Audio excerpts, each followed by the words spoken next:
Are you having trouble sleeping well right now? Is COVID-19 making that worse? Or is it really your hormones are rearing up and changing whether or not you can sleep well and therefore function well every day? It's super important for not only you feeling and looking your best, but during COVID-19, we're all concerned about having a very strong immune system, and it should be our number one priority. So that's what I'm talking about today. I'm Deborah Atkinson. This is the Flipping 50 podcast, where I address your top concerns, your top struggles, and share what to eat, how to move, and how to change your mindset so that you can have the energy and the vitality that you want, need, and deserve in the second and better half. So we're going to dive in today, and this is another Q&A, meaning you ask the Q's, I provide the A's, and here we go. What do you do right now to optimize your sleep?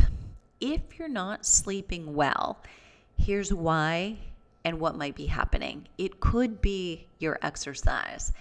Late day exercise may be to blame. And here's the mantra for Flipping 50. So Flipping 50's got a creed. It starts with restore before more, but right up there in the top 3 is intense, early, light, late. So if you can remember that little play on alliteration, intense, early, and light, late, that's the rule. And that really is going to optimize your hormone balance. So I know some of us get really concerned about calories and we get all caught up in doing the wrong thing. And I'm sending our community right now a little series of 3 videos about the mistakes we make and the roadblocks for getting optimal energy and getting optimal weight loss. But I won't go into that side note right now. Let's hit this. If you're not sleeping well, late day exercise may be to blame, and here's why. There is what's known as a Pregnenolone Steal.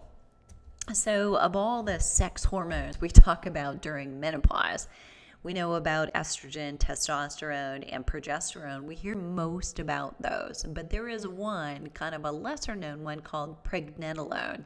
And if you want more and more information about that, there's a blog post at flipping50.com on that as well.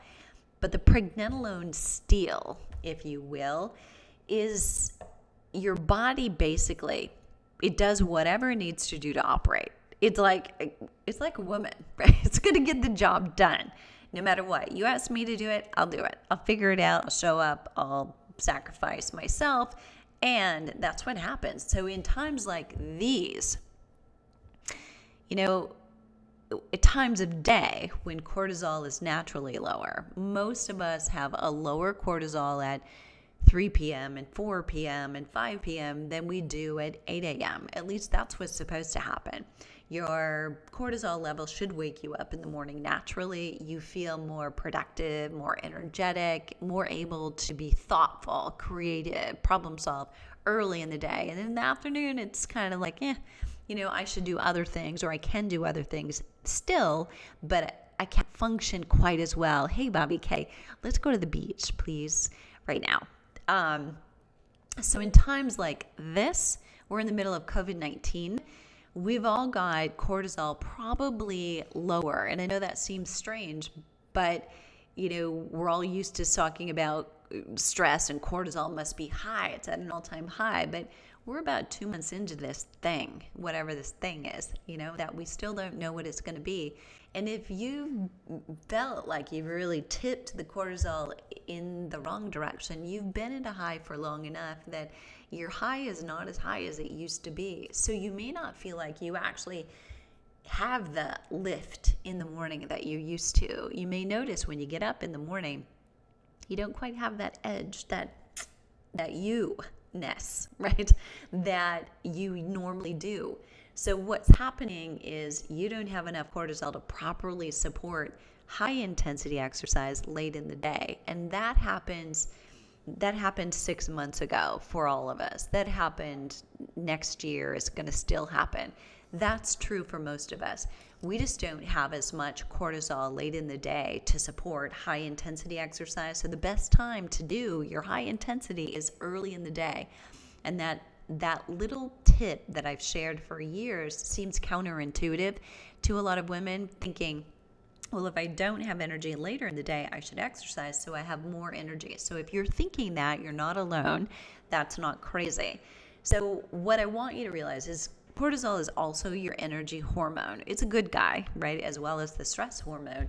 And you use it to exercise or to power through that creative work that you do earlier in the day. And it naturally wakes you up when it's at its optimal level. So if you're deciding it's light outside, but I still want to turn over, your cortisol probably is not kicking back up as it should and ideally would later in the day. I'll tell you what I take. It's called Feminescence. I'll link to it in the show notes here. And it's been a huge help. Within a week, it helped me, but I won't get sidetracked. During normal times, y'all remember those, right? So we're talking 8 weeks, 9 weeks, and longer ago.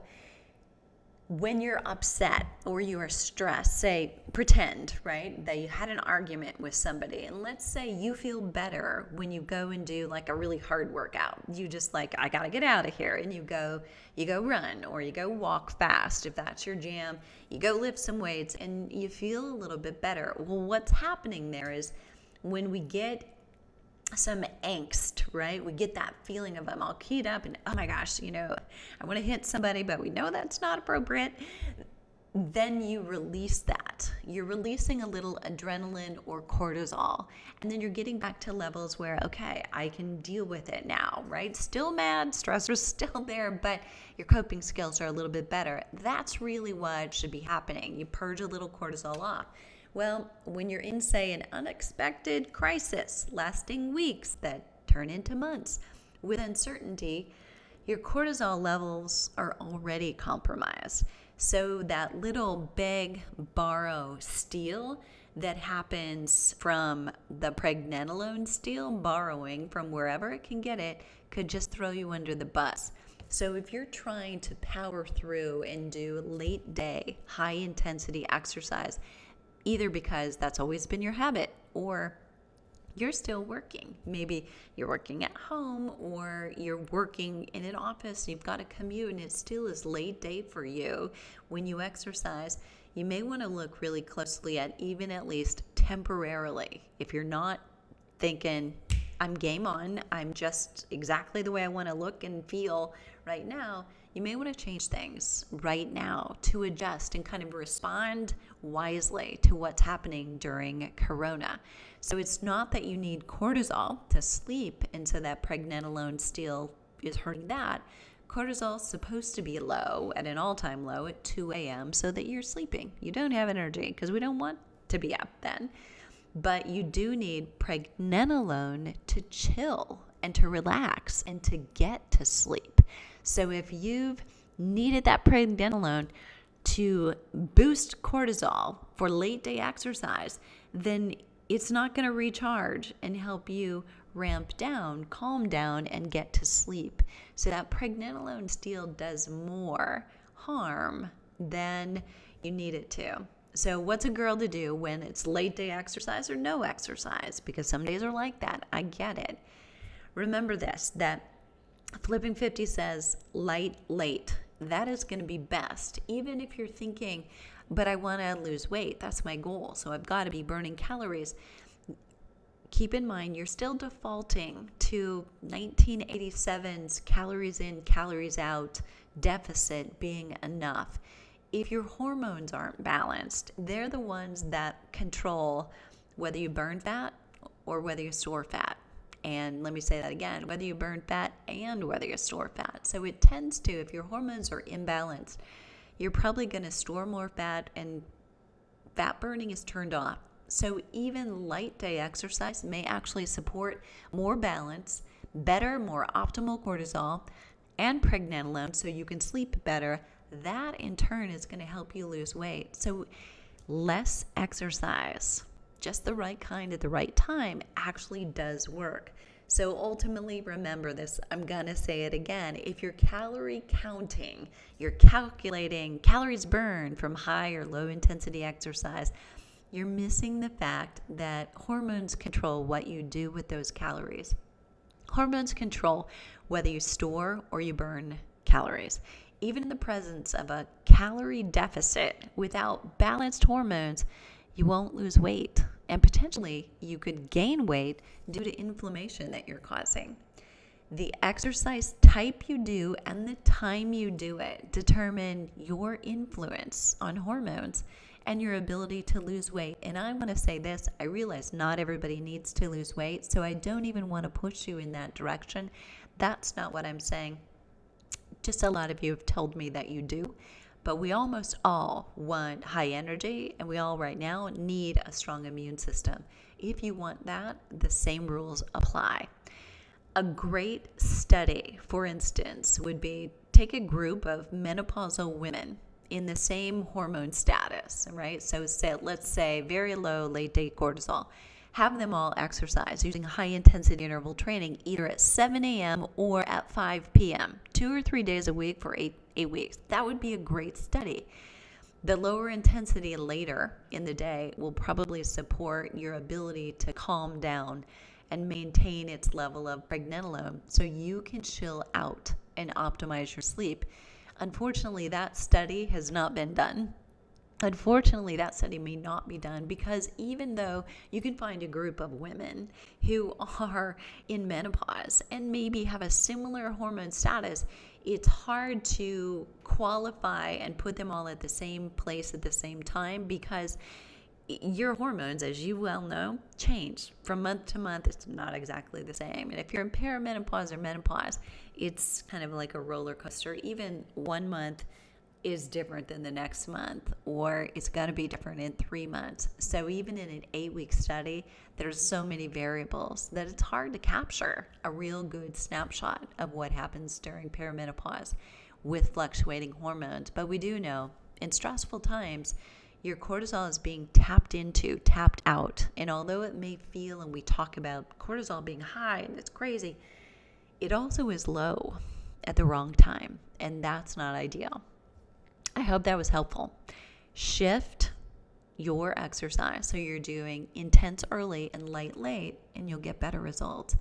And remember this, during COVID-19, shorter and more frequent exercise is going to be so much better for you. Meaning, look at it this way.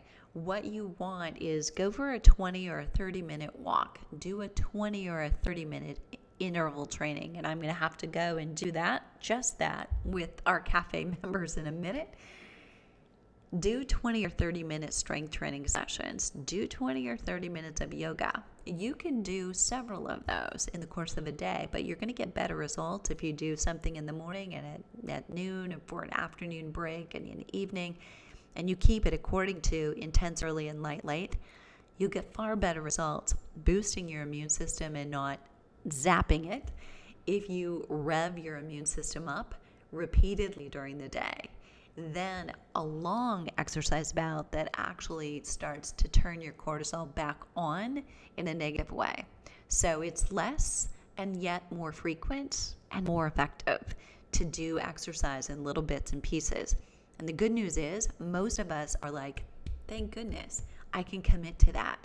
I can do 20 or 30 minutes. I can go for a walk, and it gets much easier. And you may just find that the silver lining in COVID-19 for you is I'm in better shape now than when I started.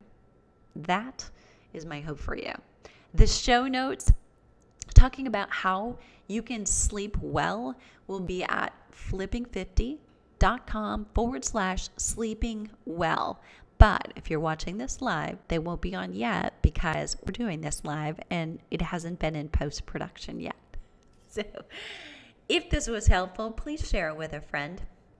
And I would appreciate it if you'd leave us a rating in iTunes, and it's Flipping 50. It really helps. And then share this with a friend. If you know somebody who's not sleeping, even if it's a younger woman, this can be really helpful. We all need to keep each other strong and healthy during these times. What are you waiting for? Let's start Flipping 50 together.